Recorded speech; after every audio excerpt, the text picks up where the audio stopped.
할렐루야.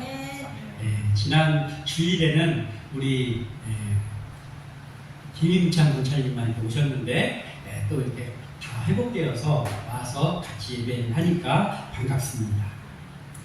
오늘 말씀을 통하여서 우리가 나누고 나가서 이 말씀대로 살아가는 하나님의 사람들 되시기를 소원합니다. 자, 우리가 살아가면서요, 누군가를 살리는 사람이 되고 싶습니까? 아니면 죽이는 사람이 되고 싶습니까? 어떤 사람이 되고 싶나요? 라고 하면 10명 중에 10명이 다 정신 나간 사람 빼고는 다 살리는 사람이 되고 싶습니다 라고 대답할 것입니다. 우리도 다 마찬가지잖아요. 누군가를 살리는 사람이 되고 싶습니다. 의사가 대단한 이유가, 이 의사가 대단한 이유가 의사에게 딸을 시집 보내려고 한다든지 그런 사람들에게 있어서는 의사가 대단한 이유가 의사는 돈을 잘 벌고 또 의사는 명예가 있기 때문이다 이렇게 생각할 수도 있죠. 그러나 대체적으로는 의사가 대단한 이유는 돈도 잘 벌고 명예도 있겠지만 그것보다 우리가 생각하는 것은 사람을 살리는 일을 그가 하고 있기 때문이거든요. 그걸 빼면은 우리하고 똑같은 사람이죠. 근데 의사가 대단하다라는 것은 누군가를 살리는 정말 소중한 일을 하기 때문에 대단하다라고 생각을 하게 됩니다. 의사는 생물학적으로 사람을 살리는 거죠. 생물학과 또 과학 이런 것들을 접목해서 그 의학의 발달로 인해서 의학을 습득하고 그리고 사람을 살리는 일을 합니다. 또 우리 그리스도인들도 사람을 살리는 일을 하는 사람들이거든요. 누구를 살리느냐? 생물학적으로 사람을 살려낼 수는 없지만 우리는 영적으로 사람을 살리는 일을 하나님께 부여받은 맡은 자들입니다. 누군가를 구원하는 일, 누군가의 영혼을 살리는 일, 그것이 그리스도인들이 받은 사명입니다. 그래서 결코 의사에게 뒤지지 않는 중요한 일을 우리가 하는 사람들이죠. 그러면 그 사명을 받은 것으로 끝나는 것이 아니라 그런 사람을 살리는 일을 우리가 직접 해야 되는 것이죠. 그러니까 의사가 사람을 조금 더 많이 살릴 수 있는 그러한 의사가 되려면 어떻게 해야 되느냐? 중요한 점이 있는데요. 포기가 빠르면 안 된다라는 거예요. 포기가 빠르면 안 되잖아요. 보니까 이거 힘들겠는데? 이거 희박해. 내가 수술해가지고 될라나 모르겠네? 라고 하고 그냥 바로 포기해요. 안 될 것 같습니다. 마음 준비하십시오. 이런 의사들도 있죠.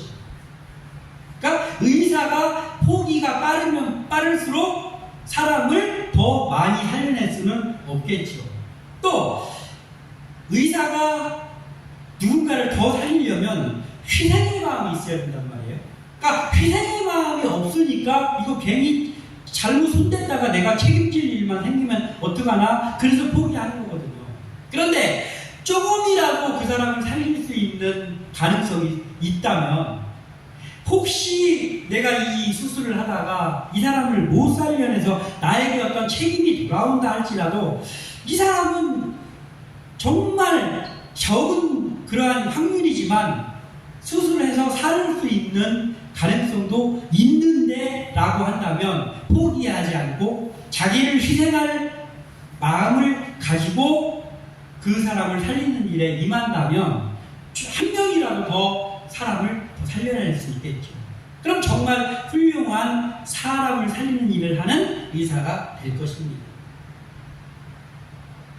우리의 삶 속에서 의사뿐만 아니라 사람에 대해서 포기하는 마음이 빠르면, 우리 그리스도인들이 어떤 사람에 대해서 포기하는 마음이 빠르다고 하면 의사가 한 명이라도 더 살릴 수 없는 것과 같이 우리도 마찬가지죠.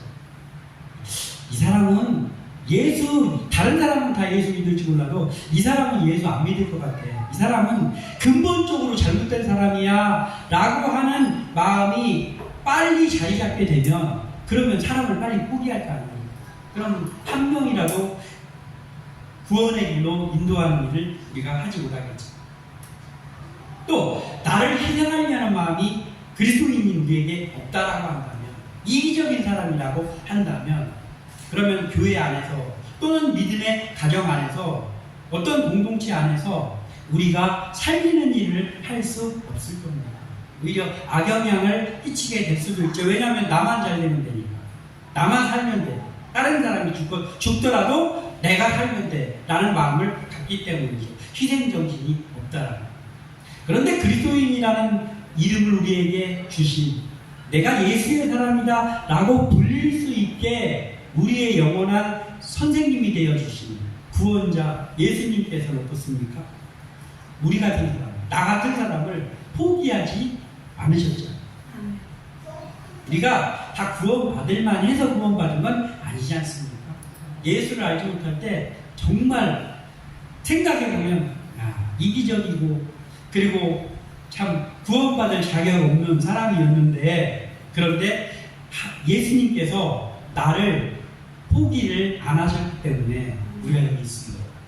나 같은 사람을 구원의 길로 주님께서 인도해 주셨어요. 그리고 또 몸소 그 희생을 보여주셨잖아요. 예수님이 하나님인데 하나님의 자격을 버리고 이 땅에 오셔서 나를 위해서, 우리 모두를 위해서 희생을 몸소 보여주셨습니다. 그리고 그분으로 인해서 구원받은 우리들을 일컬어 그리스도인이다, 예수의 사람이다 라고 하는 거죠. 그렇다면 오늘 말씀을 나누고 예배하는 우리가 이름뿐인 그리스도인이 아니라 그 예수님이 보여주셨던 그 모습을 따라가는, 정말 누군가를 우리가 살리는 사람이 되기를 소원하면서 오늘 말씀을 나누고자 합니다. 오늘 말씀의 제목이 살리는 사람입니다. 그리고 그 살리는 일을 했던 한 사람을 살펴보면서 우리도 그리스도인으로서 한 영혼을 천하보다 귀하게 여기는 주님의 마음을 우리가 담고, 그리고 누군가를 살리는 그러한 일들을 감당하는 사명자들이 되기를 바랍니다. 먼저 첫 번째로 살펴볼 것은, 주님의 뜻대로 사는 사람은 주님이 살리는 사람이 된다라는 거예요. 말이 복잡하잖아요. 주님의 뜻대로 사는 사람은 주님께서, 하나님께서 살리는 사람이 된다. 이게 무슨 뜻이냐? 우리 그리스도인들이 누군가를 영적으로 구원의 길로 인도하는 그러한 살리는 사람이 되려면 일단 먼저 중요한 건 뭐냐면, 내가 주님의 뜻대로 순종하며 사는 사람이 돼야 되는 거예요. 내가 하나님 앞에 순종하는 사람이 아니고 내가 주님의 뜻을 알지 못하는 사람인데 누군가를 주님 앞으로 인도할 수 있습니까? 못합니다. 그냥 우리 교회에서 해피데이 하는데, 이른 양 찾기 하는데, 야 오늘 많이 데리고 온 사람 3주인데 네가 이번 한 주만 와라, 그런 건 얼마든지 할 수 있죠. 그러나 한 영혼을 주님께로 돌아오는 결정적인 역할을 할 수 없습니다. 내가 주님의 뜻을 바로 알고 있지 못하다면, 내가 믿음의 길에 바로 서 있지 못하다면 할 수 없죠. 그래서 첫 번째는 주님의 뜻대로 사는 사람이 되어야 되는 거예요. 믿음의 사람이, 지금 우리가 이렇게 살아있으니까 예배의 자리에 와 있잖아요. 근데 우리가 지금 살아있는 이유가 아직 젊으니까. 돌도 씹을 나이에 있는 저분들이 아직 젊으니까. 저도 적은 나이는 아니지만 그래도 우리 권사님이나 이런 분들에다가 비하면 아직 젊으니까, 그래서 우리가 여기 있는가? 아니면 아직은 건강하니까 내가 여기 있는가? 틀린 얘기는 아닙니다. 아직 젊어서, 아직 건강해서 그렇게 답할 수 있죠. 그러나 믿음의 사람인 그리스도인인 우리가 지금 살아있는 건 아직 젊으니까, 아직 죽을 때가 안 됐으니까, 아직 건강하니까 그런 게 아니라 나에게 사명이 남아있기 때문입니다. 하나님께서 그리스도인인 나를 무엇인가에 쓰시려고, 내가 주님의 일을 무엇인가를 하게 하시려고 나를 이 땅에 남겨두는 거예요. 어떤 사람은요, 잘 살다가 교통사고가 나서 죽는 사람들도 많잖아요. 병원에 건강검진하러 그냥 갔는데 그냥 편안한 마음 가지고 직장에서 우리 직장 사람들 건강검진을 단체로 시켜주겠습니다 해가지고 갔다가 의사가 얼굴 어두워 암입니다 뭐 이런 경우도 많지 않습니까? 젊어서 살고 있는 거 아닙니다. 요즘은 암이나 이런 병이 걸리는 나이가 점점 낮아지고 있어요. 점점. 그래서 젊다고 해서 다 하는 거 아닙니다. 지금 건강한 거 같다고 해서 그것 때문에 다 살고 있는 거 아니란 말이에요. 하나님 나에게 생명을 아직까지 주신 거예요. 하는 거예요. 나에게 사명이 남아있기 때문에 사는 거다라는 거예요. 오늘 등장하는 바울이라는 사람이 있습니다. 이 바울이 지금 로마로 가고 있는 거예요. 로마에 왜 가느냐? 그 당시에 로마의 황제가 가이사 황제입니다. 가이사가 뭐냐면 우리가 알고 있는 시저입니다.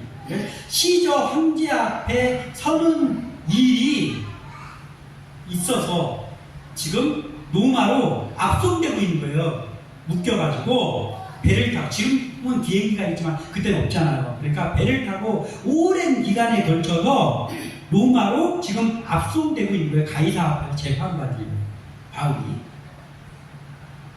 그런 이야기가 오늘 실려 있습니다. 근데 왜 바울이 그러면은 로마로 왜 가고 있느냐? 바울은 유대인인데 왜 가이사 앞에 가서 재판을 받느냐? 그게 바울의 사명이었어요. 하나님께서 바울을 로마에 가서 복음을 전하는 일이 바울이 해야 되는, 어떻게 보면 가장 큰 사명이었어요. 애초에 부를 때부터 바울은 이방인의 그 사도로 하나님이 택해서 불렀단 말이에요. 바울을. 그래서 로마에까지 가서 복음을 전하는 것, 그것이 하나님께서 바울을 사용하고 싶은 그러한 뜻이었습니다. 그래서 바울을 로마로 가야 돼요. 왜냐하면 로마로 가야 그 일을 할 수 있잖아요. 그래서 지금 로마로 가고 있습니다.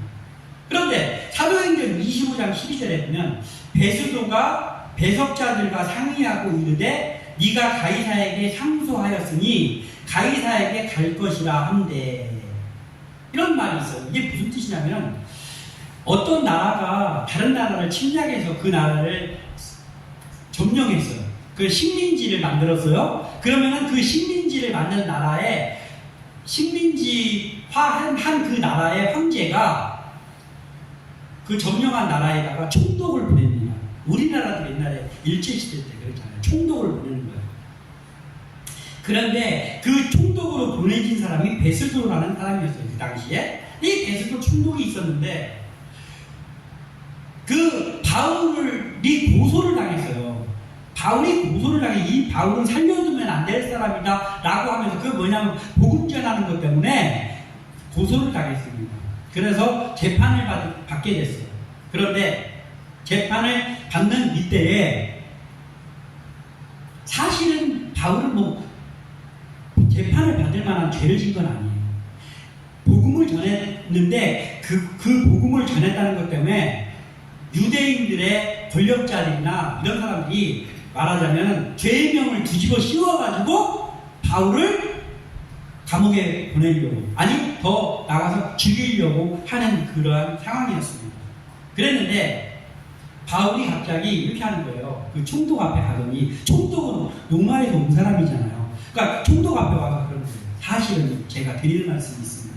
뭐냐? 제가 사실은 로마의 시민권자입니다. 내가 유대인이지만 동시에 나는 로마의 시민권자입니다. 즉 유다 민족이면서 이주국적인 거예요. 로마인이라는 거예요. 그러니까 베스도가 봤을 때 로마 시민인데 지금 여기 와서 재판받고 있으면 이게 안 되는 거예요.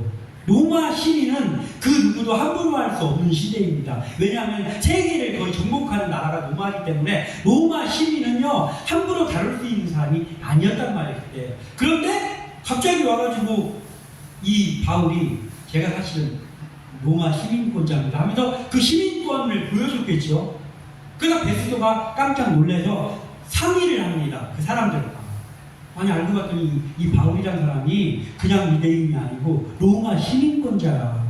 우리가 이거 함부로 이거 잘못했다가는 일이 커지는 사람입니다. 이렇게 한 거예요. 그런데 문제는 이 로마 시민권자라고 바울이 나는 로마 시민권자니까 로마 황제 앞에서 재판을 받겠습니다. 나를 로마 황제 앞으로 보내주십시오. 이렇게 했다는 거예요. 그러니까 이게 복잡했어요. 그래서 베스도랑 그 참석한 사람들이 상의를 하고 나더니 그래 이거 괜히 로마 시민권자를 여기서 재판 잘못했다가는 우리도 이게 힘들어진다. 그러니까 우리가 그냥 할 수 없는 일이니까 바울이 요구한 대로 바울을 가이사 황제 앞으로 보내자, 압송하자 이렇게 결정을 내렸습니다. 그래가지고 너를 가이사 황제 앞으로 보내주겠다 이렇게 한 거예요. 자, 보통은 사람들이요 어떤 권력이라든지 어떤 자기가 갖고 있는 어떤 힘이라든지 아니면 어떤 백을 사용할 때 주로 언제 사용합니까? 자기가 좀 뭐 자리 높아지는 거 아니면 자기가 잘 되는 거 뭐 이런 거 있잖아요. 자기가 돈이 되는 거, 이익이 되는 거 이런 데에다가 보통은 자기가 동원할 수 있는 어떤 힘을 사용하지 않습니까? 누구나 마찬가지입니다.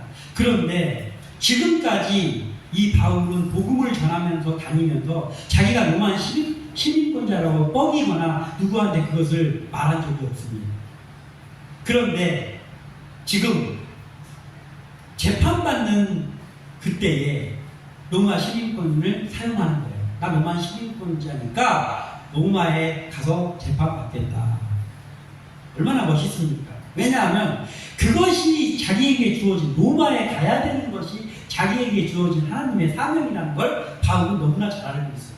그러니까 죄수로 묶인 지금 그 자기가 동원할 수 있는 절호의 찬스를 이용해가지고 로마에 재판받으러 가겠다는 거예요. 그러니까 뭐예요? 자기의 어떠한 이익에 대해서 사용하지 않았던 절호의 찬스를 하나님의 일을 하기 위해서 지금 사용하는 거예요. 이렇게 돼가지고 지금 이제 바울이 로마에 가게 됐습니다. 하나님께 사명을 받은 자가 그 뜻에 온전히 순종하잖아요. 하나님의 뜻에 온전히 순종하면 되는 게 있는데 뭐냐면 누구도 그의 앞을 막을 수가 없게 됩니다. 왜냐하면 하나님 때문에. 그러니까 하나님의 뜻에 완전히 순종을 하잖아요. 하나님의 사람. 그러면 그 하나님의 사람이 가려고 하는 앞길을 그 누구도 막을 수 없다. 왜냐하면 하나님이 그 길을 열어주기 때문입니다. 그러니까 하나님의 사람이 하나님의 뜻대로 살면요 그에게 도전해오는 사람이 있을 수는 있지만 그건 누구랑 싸우겠다고 도전하는 게 뭐냐면 그 사람하고 싸우겠다는 게 아니고 그 사람 뒤에 계신 하나님과 싸우겠다는 거거든요. 미련한 거죠. 자기가 미련하다는 걸 모를 뿐. 그래서 우리는 먼저 하나님의 뜻, 즉 말씀 앞에 서 있는 사람이 되는 게 1번입니다. 1번이에요. 그러면 주님이 살려주는 사람이 된다. 내가 하나님의 뜻 앞에 서 있으면 주님이 살리는 사람이 됩니다. 바울이 지금 그런 상황입니다. 이제 바울을 압송을 해야 되는데 어떻게 하냐면은 그 베스도 총독이 백부장을 불러가지고 백부장을 아예 명령을 합니다. 지금부터 배를 타고 내가 너에게 권한을 줄 테니까 네가 목숨을 걸고라도 이 바울을 가이사, 이 로마 시민권자야. 지금 죄인이지만 그러니까 거기서 재판을 거기 가서 받아야 되니까 이 바울을 책임지고 네가 로마 가이사 황제 앞에다까지 데려다 놔라. 이게 너에게 주어진 임무다. 이렇게 명령을 합니다. 그래서 이 백부장이 일단은 바울을 살려서 거기로 보내야 되는 일을 맡은 사람이 됐어요. 근데 문제는 뭐냐면 가려고 하는데 그 한 가지 바울의 길을 막으려고 제일 먼저 다가온 일이 뭐냐면 그 배에 선장이 있고 선주가 있잖아요. 선에 그 배의 주인 그리고 배의 선장이 있습니다. 그런데 이 사람들이 자기 의견들을 막 내는 거예요. 지금 가려면은 지금 계절이 어쩌고 지금 떠나면 뭐가 어떻게 되고 뭐 이런 것들을 이야기를 하는 거예요. 자, 이 백부장은 군인이잖아요. 그러니까 백길에 대해서 그리고 뭐 배가 운항하는 거에 대해서 잘 모릅니다.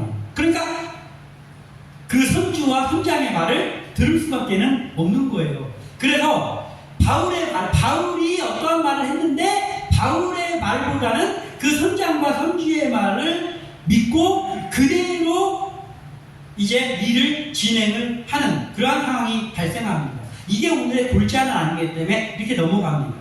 그리고 가다 보니까 날씨의 이슈가 생겨. 요즘 무슨 건강 이슈, 무슨 이슈 이렇게 말 많이 하잖아요. 날씨 이슈가 생겼어요. 계절 이슈가 생깁니다. 그래서 이런 것들 때문에 로마로 바울이 잘 갈 수 없는 일들이 자꾸 생깁니다. 그러다가 이제는 하다가 무슨 일이 생기냐면 광풍을 만납니다. 광풍. 유라굴로라고 하는 광풍을 만나가지고 배가 다 뒤집히게 생기는 그 일을 또 만났어요.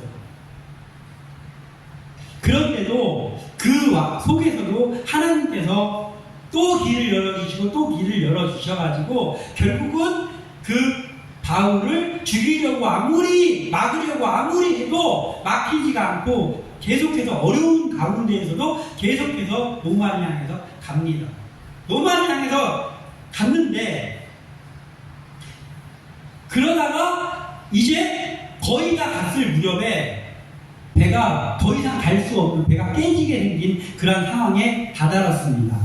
그랬더니 그 배가 바닥에 걸려가지고 침몰할까봐 배 안에 있는 물건이고 뭐고 무게를 좀 줄일 목적으로 다 버립니다.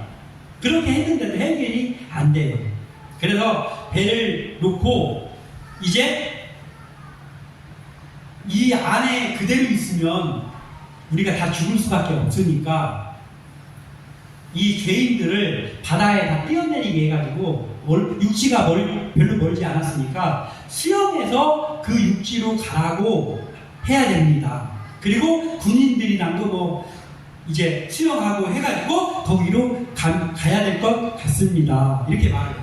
그랬더니 군인들이 이렇게 말합니다. 만약에 죄수들 여기 뛰어내려서 육지로 가라고 했는데 다 탈출해갖고 다 도망가면 어떡합니까? 그럼 어떻게 됩니까?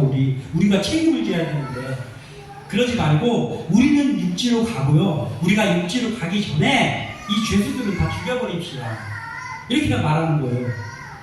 그랬더니 백부장이 안 된다. 무슨 일이 있어도 이 바울을 가이사 황제 앞으로 데려다 놓아야 된다. 그게 우리의 최종 목표다. 그래서 안 된다. 그래가지고 결국은 죄수들을 물에 뛰어들어서 무슨 판자 같은 거, 버렸던 물건 깨진 거, 그런 잔해들, 그런 걸 붙잡고 군인들이 또 뒤에 뛰어내려가지고 수용을 해서 결국은 한 섬으로 그들이 무사히 한 명도 죽지 않고 도착을 하게 됩니다. 이게 오늘의 이야기들이에요. 바울이 가이사 앞에 가는 것이 하나님의 사명을 감당하러 가는 것이다 보니까 바울을 막는 것들이 너무나 많은 거예요. 선장, 선주, 날씨와 계절, 유라굴로, 광풍, 군인들의 죽이자고 하는 군인들의 의견, 이런 것들이 바울의 앞길을 계속 막아섭니다. 그러나 그 모든 것들 속에서 하나님께서 한 가지씩 해결을 해주셔가지고 결국은 아무도 죽지 않고 다 육지로 가게 되는데 그 이유는 뭐예요? 하나님이 바울을 살리시려고 그들도 살리는 거예요. 그래서 갔습니다. 이와 마찬가지로 우리 그리스도인인 우리의 앞길에도 수많은 환난과 어려움들이 있잖아요. 내가 예수를 믿고 났더니 언젠가부터 예수를 믿었잖아요. 예수를 믿고 났더니 그동안에 있던 어려움들이 싹 사라졌거든요. 환난도 없어져. 그때부터 탄탄대로가 열리고 그랬으면 얼마나 좋을까요? 그런데 안 그렇잖아요. 예수 믿었는데도 생각지도 못한 일들이 너무나 많이 생겨요. 예수 믿었는데도 예수 믿기 전보다 더 힘들어진 것도 있어요. 뭐 별게 다 있습니다. 생각지도 않은 질병들, 생각지도 않은 물질의 타격, 생각지도 않은 관계에서 오는 그러한 힘든 것들, 많은 것들이 생깁니다. 중요한 거는요, 나에게 어떠한 환난이 왔느냐, 어떠한 강도의 어려운 일이 왔느냐가 아니라 내가 지금도 여전히 주님의 뜻대로 가고 있는가, 이게 중요해요. 그걸 바라보는 시선을 가진 사람이 바울이었죠. 우리의 시선이 이러한 시선이 되기를 원합니다. 그러면 어려운 일들은 계속 올 수 있지만 그 속에서도 하나님께서 계속 길을 열어주셔서 우리가 죽지 않고 앞을 향하여 달려가게 된다는 거예요. 아니, 우리가 달려가는 게 아니라 하나님께서 우리의 발걸음을 옮겨주십니다. 주의 뜻대로 로마로 가고 있는 죄수 바울을 죽이려는 모든 상황과 사람들을 결국은 하나님은 바꾸어가지고 바울이 로마로 무사히 가게 하는 도우미로 사용을 하게 하셨습니다.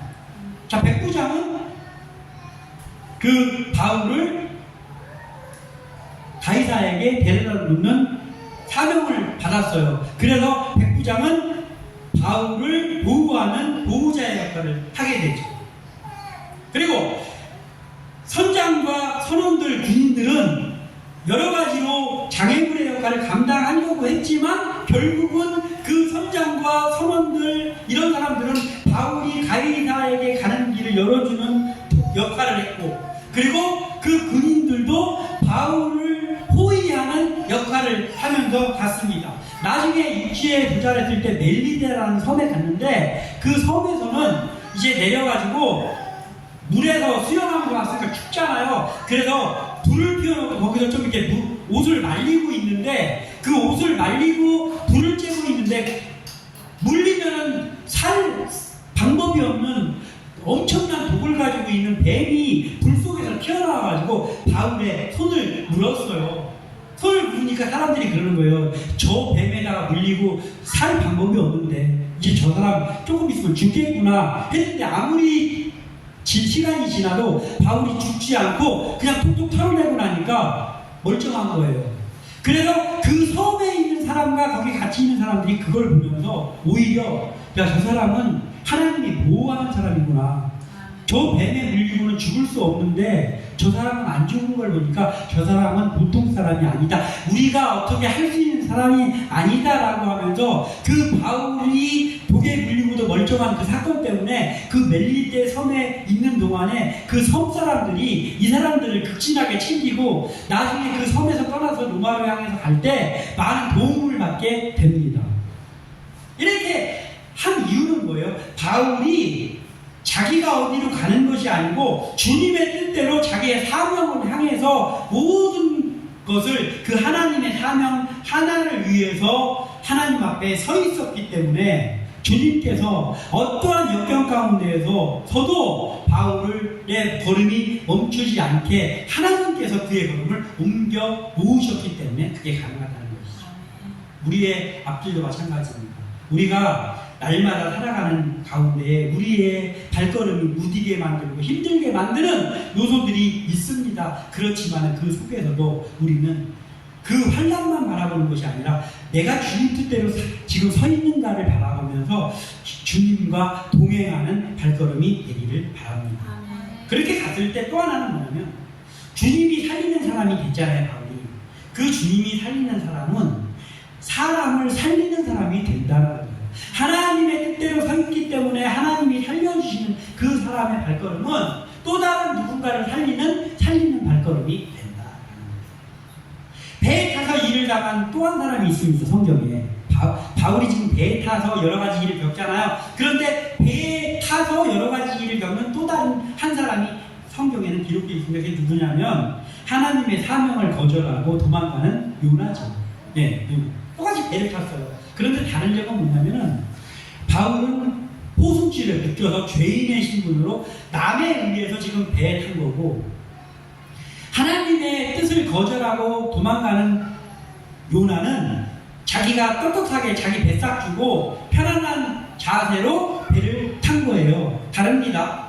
똑같이 배에 탔지만 조건이 요나가 훨씬 낫어요. 자, 바울과 요나의 공통점은 뭐냐면 두 사람이 다 하나님의 사람이라는 공통점이 있습니다. 바울도 하나님의 사람이었고 요나도 하나님의 선지자였어요. 근데 바울과 요나의 가장 다른 차이점 하나는 뭐냐면 바울은 하나님의 뜻에 순종하면서 가는 발걸음이었고 요나는 불순종하고 가는 발걸음이었다는 것이죠. 요나는 하나님의 뜻을 버리고 불순종했더니 어떻게 됐습니까?